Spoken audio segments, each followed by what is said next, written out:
بعض اوقات انسان پر بیماری یا کوئی بھی تکلیف اس کے اپنے ہاتھوں کی کمائی سے آتی ہے، یعنی اس کا اپنا کوئی گناہ یا قصور ہوتا ہے جس کی بنا پر اسے وہ تکلیف پہنچتی ہے. قرآن مجید میں آتا ہے وَمَا أَصَابَكُم مِّن مُّصِيبَةٍ فَبِمَا كَسَبَتْ أَيْدِيكُمْ وَيَعْفُو عَن كَثِيرٍ، اور تمہیں جو بھی مصیبت پہنچی تو وہ اس وجہ سے ہے جو تمہارے ہاتھوں نے کمایا، اور وہ بہت سی چیزوں سے درگزر کر جاتا ہے. اسی طرح بعض اوقات انسان کی بیماریاں اس کے کسی گناہ کا نتیجہ ہوتی ہیں. عمر رضی اللہ عنہ نے جب عباس رضی اللہ عنہ سے بارش کی دعا کرنے کے لیے کہا تو انہوں نے کہا اے اللہ، بے شک مصیبتیں گناہوں کی وجہ سے ہی نازل ہوتی ہیں اور انہیں صرف توبہ ہٹا سکتی ہے. پھر اسی طرح ایک اور روایت میں آتا ہے رسول اللہ صلی اللہ علیہ وسلم نے فرمایا جب بھی کسی رگ یا آنکھ کو نقصان پہنچتا ہے تو وہ کسی نہ کسی گناہ کی وجہ سے ہوتا ہے، لیکن جو تکالیف اللہ تعالیٰ ویسے ہی ٹالتا رہتا ہے وہ کہیں زیادہ ہو جاتی ہیں. پھر اسی طرح بعض بیماریاں انسانوں کے اعلانیہ گناہوں کی وجہ سے بھی ہوتی ہیں، جیسے کہ ایک حدیث میں آتا ہے جب کسی قوم میں بدکاری عام ہو جاتی ہے اور وہ اعلانیہ اس کا ارتکاب کرتے ہیں تو ان میں طاعون اور ایسی مختلف بیماریاں پھیل جاتی ہیں جو کہ ان سے پہلے گزرے ہوئے لوگوں میں نہ تھی. ابو امامہ باہلی سے روایت ہے کہ نبی صلی اللہ علیہ وسلم نے فرمایا جس بندے کو بھی بیماری سے پچھاڑ دیا گیا ہو تو اللہ تعالیٰ اسے جب بیماری سے اٹھاتا ہے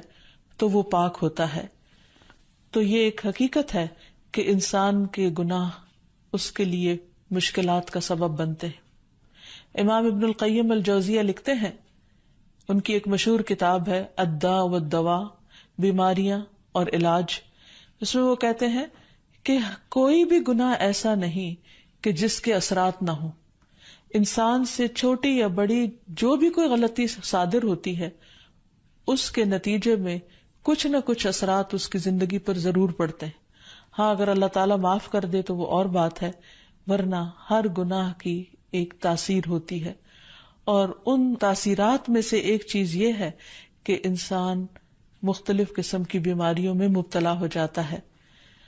اسی لیے ہم دیکھتے ہیں کہ جب انسان بیماری میں مبتلا ہوتا ہے تو اللہ تعالیٰ اس بیماری کو اس کے گناہوں کا کفارہ بنا دیتے ہیں. جیسے حدیث میں آتا ہے کہ جس مسلمان کو کانٹا چبھے یا اس سے زیادہ کوئی تکلیف پہنچتی ہے تو اللہ تعالیٰ اس کے ذریعے اس کے گناہوں کو اس طرح دور کر دیتا ہے جس طرح درخت سے اس کے پتے جھڑتے ہیں. تو اس سے ہمیں یہ پتہ چلتا ہے کہ بیماریوں کے آنے کے مختلف اسباب ہوتے ہیں. بیماری بہرحال جس بھی وجہ سے آئے، لیکن اصل چیز دیکھنے کی یہ ہے کہ مومن کا رویہ کیا ہے. مومن کو اگر کوئی کانٹا بھی چبھتا ہے تو وہ اس پر صبر کرتا ہے. اس لیے بیماری یا تکلیف کے آنے پر انسان کو اللہ سے راضی رہنا چاہیے، شکوہ نہیں کرنا چاہیے، کیونکہ جو اللہ سے راضی ہو جاتا ہے کسی آزمائش پر، اللہ تعالیٰ بھی اس سے راضی ہو جاتا ہے. پھر اسی طرح اللہ تعالیٰ کا شکر ادا کرنا چاہیے، کیونکہ بیماری اس سے زیادہ شدید بھی ہو سکتی تھی. لہذا انسان کو اللہ تعالیٰ جس حال میں رکھے انسان اس پر شکر گزار رہے. پھر یہ کہ انسان کسی بھی بیماری میں کسی بھی قسم کی ہو اور زندگی کے کسی بھی حصے میں ہو اس میں مایوس نہ ہو، پر امید رہے کہ بیماری دور ہو جائے گی. پھر اسی طرح اگر بیماری طول پکڑ جائے تو انسان کو گھبرانا نہیں چاہیے، کیونکہ ہر گزرنے والا لمحہ انسان کے درجات میں اضافے کا سبب بنتا ہے اور اس کے گناہ مسلسل جھڑتے چلے جاتے ہیں حتیٰ کہ انسان بالکل پاک صاف ہو جاتا ہے. پھر اسی طرح انسان کو بیماری کی حالت میں دوسروں سے شکوے شکایات نہیں کرنی چاہیے، کیونکہ بیماری اللہ کے اذن سے آتی ہے، اور جب انسان ہر ایک کے آگے رونے لگتا ہے تو گویا وہ اللہ تعالیٰ کا شکوہ کر رہا ہوتا ہے، جو چیز اللہ تعالیٰ کو پسند نہیں. پھر اسی طرح منہ سے برے الفاظ نہیں نکالنے چاہیے، بیماریوں کو کوسنا نہیں چاہیے، اور پھر ایسے الفاظ نہیں ادا کرنے چاہیے کہ مجھے لگتا ہے کہ اس بیماری میں میری زندگی چلی جائے گی، یا یہ کہ کسی مریض کی عیادت کے لیے جا کر اس کو اس قسم کی بات نہیں کرنی چاہیے، خواہ کتنی ہی خطرناک بیماری کیوں نہ ہو. ہمیشہ اسے امید دلانے چاہیے، کیونکہ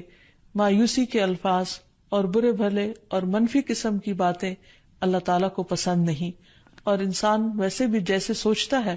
پھر اس کے ایکشن اس کے مطابق ہونے لگتے ہیں.